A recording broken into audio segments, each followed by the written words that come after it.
Did you like racing? My skin was on fire sometimes from the sunlight coming in and hitting my legs. I also make wine. And when people ask me, why do you make wine? I answer, because I like to drink it. So how's your marriage going? You're my first comedian, and how's your marriage going? This is starting pretty awkwardly. You really have to learn how to shut up. There's probably someone that's gonna listen to this and be like, Danica is certifiably crazy. Hey family, Carlos Watson here. What a terrific episode today. We've got a superstar young entrepreneur and restaurateur, Jason Beckton. Wonderful story, being supported by our friends at Discover. You're really gonna enjoy getting to know him. But first, we've got racing giant Danica Patrick. You know her as one of the most successful women ever in racing history. Became a big superstar, not only as a driver, but as a spokesperson for GoDaddy and lots of others. Today she's retired, but she's not retired in terms of what she's doing. She's just shifted gears. Really interesting conversation, talking about life, love, spirituality. She's gonna blow your mind. You're gonna love the conversation. Enjoy. The Carlos Watson Show is brought to you by American Family Insurance. Hey, Danica. Hello. How are you? I'm good, how are you? Good. Tell me how you got into racing, because I'm always curious about people who take paths that neither their mom or their dad, because neither of your parents were in racing, right? Like you were the first one in the family to take that seriously and do it? Fans to their feet, to the line. She's done it. I mean, at the level that I was at, for sure. It wasn't like I came from, the Andrettis or the Earnhardts sort of, or Unser, like famous last names with a deep lineage. But my dad did race, so he knew about racing. So when he was young, he raced. Did you like racing? I had a conversation with Andre Agassi a few years ago where he said that he actually never really liked tennis, and I was surprised to hear that. And I've even heard that from a few NFL players where they said, I was good at it, but I didn't really love it. Did you like racing? Like, was it kind of like Kobe, where I felt like Kobe loved basketball? No, I'm like the other people you've talked to. And it's a sad thing because I think that there are truly people that really, really love racing. Like when they're done, they jump in other cars and they go watch it, and I don't. Sports are one of these things where there's so much emotion in it, right? Even as a fan. And so you think to yourself, how can that athlete or that driver not love it like I love it? And I'm embarrassed to say that I never really loved it. What are you doing? Danica, Seriously. You did the same thing in practice. You did the same thing. I did not You touch get on my left rear and it spins me out. This is a really, really big deal. We'll know in about a mile, can she become the first female to lead a lap in the Daytona 500? Now, what I loved were aspects of racing. You can meet somebody in a totally different profession. Let's say they sell lights. And, do they really love lights? Probably not. But do they really love to sell? Do they love to travel? Do they love social skills? Like, there's a whole bunch of things that you could love about the job that's not the job. What happened to you when you were in the car that whole long time? Would you get energy sapped when you were driving around the track? Like my skin was on fire sometimes from the sunlight coming in and hitting my legs because it's so hot inside of the car. The oil and water pipes run right underneath the seat. And so since those are sort of around 250 degrees, it's always at least like 30 degrees hotter than ambient for sure. So on those days where it was like 80 degrees, 90 degrees, inside the car is 130 plus. Wait, how much weight do people lose then driving? Never enough. Danica could be in a pretty good situation here. IndyCar, you're not enclosed, but they're more physical. In fact, I just interviewed Jimmy Johnson, who's now going from being a 7-time NASCAR champion to taking on IndyCar and doing road course racing. And he said, IndyCars are way harder to drive physically than stock cars. And I'm like, I know. Everyone thought that when I drove those big stock cars, they're like, how are you going to handle it? And I just let them think it was harder, but it's not. And so they're physically harder, but in a stock car, it's far, far hotter. And so there was a lot of emphasis on hydration. And it felt like it was like a 2-day buildup of making sure that you didn't ever get depleted. What do you think you would have loved if it hadn't been racing? I just truly love fitness. Like, I love working out. I would have been like a Jillian Michaels kind of like mean trainer though. If you quit on me again, you go home and no one's gonna chase you. I feel like I see the potential in you sometimes more than you see the potential in you. Right. So I fight for that. I mean, but I love cooking. I love fitness. I also make wine. And when people ask me, why do you make wine? I answer, because I like to drink it. That's the right answer. All right, what kind of wine do you like to make and what kind do you like to drink? Somnium is the name of my first label that I started back in 2009. It's a Napa Valley Cabernet. But then, so that was 2009. I thought to myself as I'm standing, holding a glass of white wine at 10 a.m., which is awesome, looking down the valley on a November morning, I thought to myself, it would be so cool to have something like this someday. And then I found out that you can buy the property itself, then you can find the farmers and plant the vineyards and then, make it somewhere else. So that's what I do. So finally, after buying the property in the beginning of 2009, my 2014 vintage was for sale in 2017. And then the other project that just launched is a rosé that's made in Provence, France. And so that is called Danica Rosé. So we've got some ghee, so we're gonna put that all over, which ghee is just butter without the dairy. So since the recipes are paleo. So you're a healthy eater. Yeah. I have a podcast called Pretty Intense, but it's because I wrote a book called Pretty Intense. I'm pointing because my bookshelf is over there. In the book, I wrote recipes because it's like mind, body, and spirit. So there's a whole section at the beginning on the body and sort of how to take care of it as far as food and nutrition goes. So there's a lot of information about that. But then there's 50 recipes that I wrote and photographed, actually. What's your favorite meal? What's on the menu? What am I going to have? It's funny, actually, recently I've been talking about, like, if you had to have your last meal, like, as they would have called, like, your death row meal. Right. I feel like mine was a really perfectly cooked filet, and then, like, an au gratin potato, but with a really crispy, like, cheesy top. See, the thing is, though, is if I was really gonna be done with life, I would just eat the cheese, but I don't normally eat cheese. So I'd probably make it with something like almond milk ricotta. So it's a plant-based cheese and sauteed kale. I'd prepare it and then saute it. It'd be delicious. Do you massage your kale? Well, if you're gonna eat it raw, you really want to. You really want to massage it with like lemon juice and olive oil, and probably some salt would help it start to break down. And you really want to work it in because it tenderizes kale.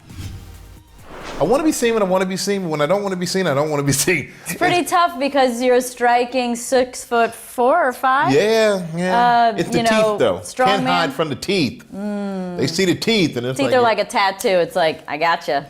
How are you liking this podcast? Is it something that you're enjoying or something you think you'll do for a short time? I love it. I don't know how you get before you do an interview, but I did one earlier today, and I'm not necessarily like nervous as much as I can feel a tension and like I need to prepare. Although I'm finding, and you probably get this too, like you can only be you. So like the conversation ends up taking its direction every time anyway, just because you're the common denominator. So how's your marriage going? You're my first comedian, and how's your marriage going? This is starting pretty awkwardly. My marriage is going good. That's my wife right there. My wife is on the podcast in the background. How are you? Whenever I get done, I am high from it because I've learned that the things that add energy to my being, even if they require a lot of effort, those things are really in sync with my being. And so with podcasts, I just get so much energy from them. I just truly love to hear stories and talk to people. And one thing I had to learn how to do, and I don't know if you feel this, is that you really have to learn how to shut up. And I think to myself as someone's talking, I'm like, just shut up, shut up, shut up. So I'm rambling because I get the liberty to ramble. It's interesting. It's even a little different, I would say, in this Zoom world, because I think if we were in person, even that has kind of a different rhythm. It does. You get physical cues, not only with like touching or reaching out, but visually and more energetically. I feel that when you do it like this, it's kind of, there's other people on and everybody's like, okay, then we need to type a file. And it's like, okay, bye. In my mind, I probably feel like this year is still going to be remote for the whole year. What do you think in your mind? I think it's going to be on a comfort basis for people. As I, myself and my producer reach out to people about doing shows, some people aren't comfortable being in person yet. And we just have to have a lot of compassion for that because, there's always a lot more going on in people's worlds than we know. But I imagine that there will be in-person stuff happening. I just think that when it comes to shows, sports, like they have to plan as if it's going to be just like this moving forward so that they can have a plan.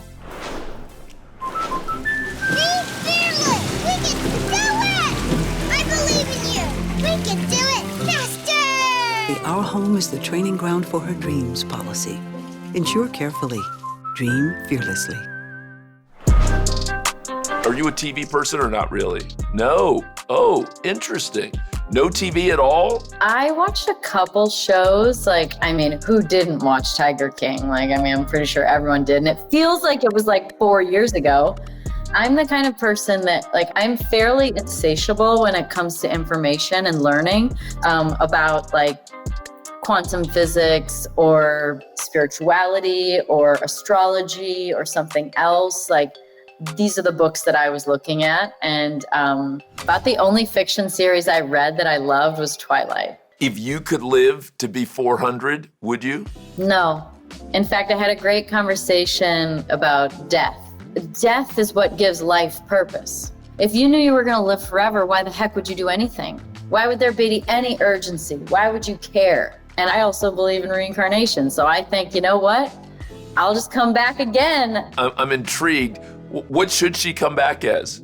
If you don't learn your lessons in this life, you just come back and learn them again the next one. I don't know how I would come back as much as I just would come back as an evolved state of myself. So when I think to myself of something difficult going on, I then go, Danica, just learn the lesson or else you're going to have to come back and do it again. So where would you put yourself on the religious spectrum? I grew up with no religion. We didn't pray before meals. We didn't go to church. And in fact, a lot of it had to do with the racing. We were going to the racetrack every weekend. I've always been interested in religion, but very sort of questioning.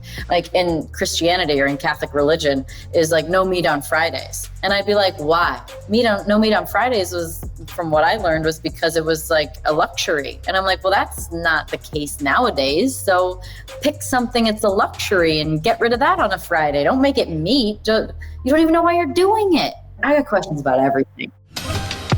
Where do you think you will be in 10 years? For sure, fundamentally, I just want to keep growing and evolving through a deep relationship with a partner to seeing my businesses flourish and be successful. I don't ever do anything for money, but I trust and know that if they're successful, that usually is a byproduct of it. Would you enjoy kids, do you think? With that first that's probably not a heck yeah, For me, I'm not the kind of person that would be able to be happy at home with 4 kids going to, basketball games on Tuesdays and Thursdays. That's just not me. I could see myself being a much more unique, open-minded parent where learning would be far more life literate, like gardening, learn how to garden so you can learn how to cook. Something like that.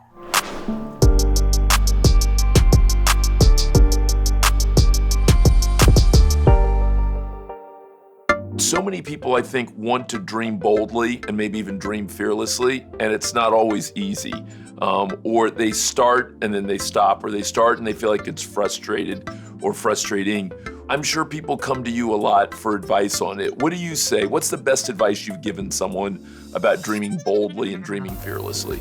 It's important. It's to me, the first thing that comes to mind is how else do you manifest a life unless you're dreaming about it? Thoughts become things. You have to dream into a life that you want or things that you want in order to get it. If you don't know what you want, how are you going to get it? You don't even know what it is. And so I encourage people to really dream a lot and really imagine what their life would be like if it was everything that they wanted. And then to really like draw that out into the furthest extent, right? Like dream way out there so that like that smaller goal that you think is that you were originally thinking is your goal is easy. So really dreaming big, I think is the most important aspect. And everything from like screenshots of things that you want, writing it down, all those kinds of things are really helpful to integrate it into reality. Danica, it's so nice to meet you, and I hope that this actually happens in person one day. What a fun conversation. Thank you so much for allowing me to like go down these rabbit holes. I mean, there's probably someone that's gonna listen to this and be like, Danica is certifiably crazy. Hey, I hope you enjoyed that conversation with Danica Patrick. Never met her before, but completely enjoyed her. What an interesting person. What a deep person. I love the way that she thinks about the world. You know, she talks about intensity. You can see it show up in so many beautiful ways. I even like the way she talked about cooking, and I hope I actually get one of those good meals she's talking about. Hey, speaking of meals, we've got some really good food to talk about. You know, it's another Brighter Financial Friday, sponsored by Discover. We're talking about some of the most interesting restaurants in the country, Black-owned restaurants. Now, you know that in 2020, COVID had a horrific impact in so many different ways. One of them was there was a particularly tough toll on Black-owned restaurants. Some 41% unfortunately closed. Another 17% of white-owned restaurants also sadly closed. And so Discover stepped forward and encouraged people all across the U.S. to nominate local Black-owned restaurants for the chance to win $25,000 from Discover to help support their restaurants. Now, overall, this wonderful program that they call the Discover Eat It Forward campaign gave $5 million to Black-owned restaurants all across the country. Got an incredible story about one of the winners down in Charlottesville, Virginia. Features a wonderful gentleman named Jason Beckton and his insanely popular cafe and bakery. It's called Marie Bet. Enjoy, enjoy, enjoy. Take a look. For Jason Beckton, life hasn't always been a box of chocolates. Born a mixed-race kid at a time when that was not the norm, and to parents who struggled to provide for him, Jason Beckton had an uneven start. I grew up in a very lower middle class upbringing. Jason's grandmother stepped up and inspired his love of cooking. My grandmother was a great cook. She was actually Eastern European, so it was a lot of potatoes and cabbage and noodles and things like that. But cooking would have to wait. He needed to make some bread, so he became an ad exec. It was not for me. I kind of fell back on my love of cooking. Jason took a wild chance. After 9 years in advertising, I just decided I really wanted to have my own business and be my own boss.